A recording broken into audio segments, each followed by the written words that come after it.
और लगातार उस काम करते करते और संबंधित राज्यों को भी बिठाया, उनकी कठिनाइयों को भी समझा, उसके इम्प्लीमेंटेशन में कौन मिनिस्ट्री का परेशानी हो रही है, किस स्टेट की परेशानी हो रही है, किस कानून की परेशानी हो रही है, हर एक की बारीकी से देखा।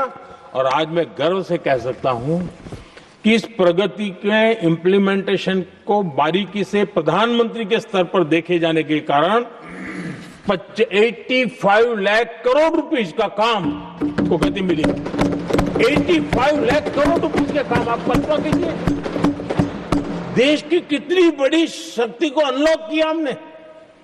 इंप्लीमेंटेशन कैसे होता है ये हमने करके देखा है। रेल हो, रोड हो, सिंचाई हो, ग्रामीण कोई व्यवस्था का काम, इन सारी चीजों को हमने इसमें लिया।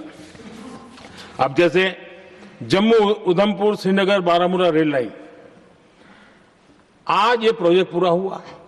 और बर्फबारी में इन दिनों आपने देखा एक वीडियो बहुत पॉपुलर हुआ है, बर्फ के बीच में से चारों तरफ बर्फ की चादर छाई हुई है और वंदे भारत ट्रेन निकल रही है और लोग कहते हैं गलती मत करना, है तो विदेश है, ये हिंदुस्तान है, ये रील चल रहे हैं बाजार में।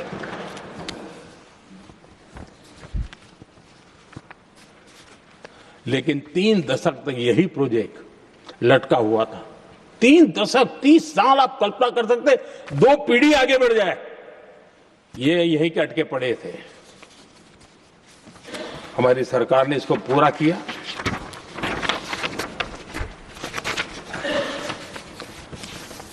आदरणीय सभापति जी, मैं असम की बात करता हूं और कोई ये मत सोचो कि मैं चुनाव है इसलिए बोल रहा हूं। इनके पाप है इसलिए मुझे कहना पड़ रहा है।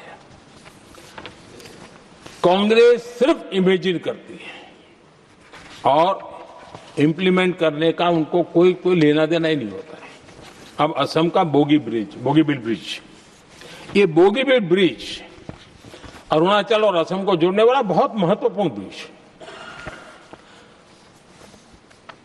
कितने ही सालों तक ये प्रोजेक्ट लटका रहा। हमने प्रगति के माध्यम से इसको रिव्यू किया और असम सहित पूरे नॉर्थ ईस्ट को बहुत बड़ी सुविधा वाला ये काम हमने पूरा किया। आदरणीय सभापति जी,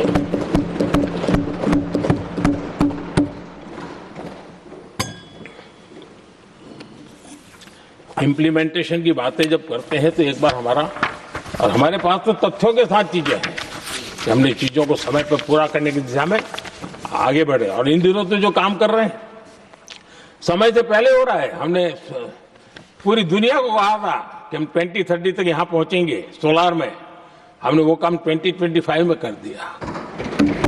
हमने इथेनॉल का समय तय किया था, हम उसमें भी 2-3 साल पहले ही काम पूरा कर लिया। तो एडवांस में हम काम पूरा करने का इंप्लीमेंटेशन की ताकत हमारे से उससे भी ज्यादा है। आदरणीय सभापति जी, भाजपा हो, एनडीए हो, हमारा अप्रोच, चीजों की तरफ देखने का हमारा दृष्टिकोण, समस्या के समाधान के लिए हमारी सोच और कांग्रेस के बीच में आसमान जमीन का अंतर है, बहुत फर्क है। मैं आपको उदाहरण देता हूं।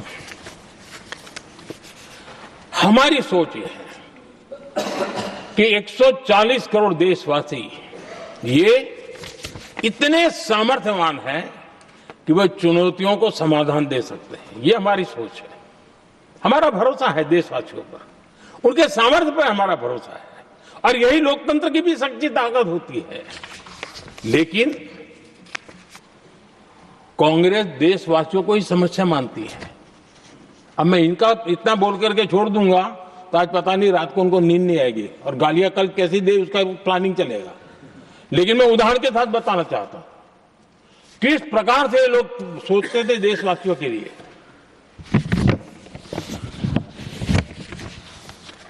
देश के लोगों के बारे में नेहरू जी और इंदिरा जी की सोच क्या थी, मैं उसके विषय में बताना चाहता हूं।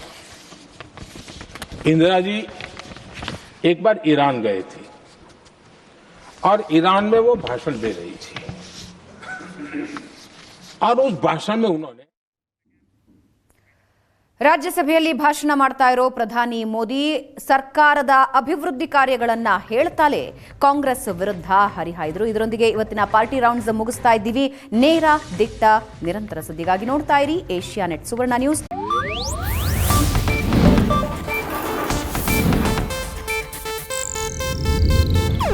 ಇದು ಏಷ್ಯಾನೆಟ್ ನ್ಯೂಸ್ ನೆಟ್ವರ್ಕ್ ಪ್ರಸ್ತುತಿ.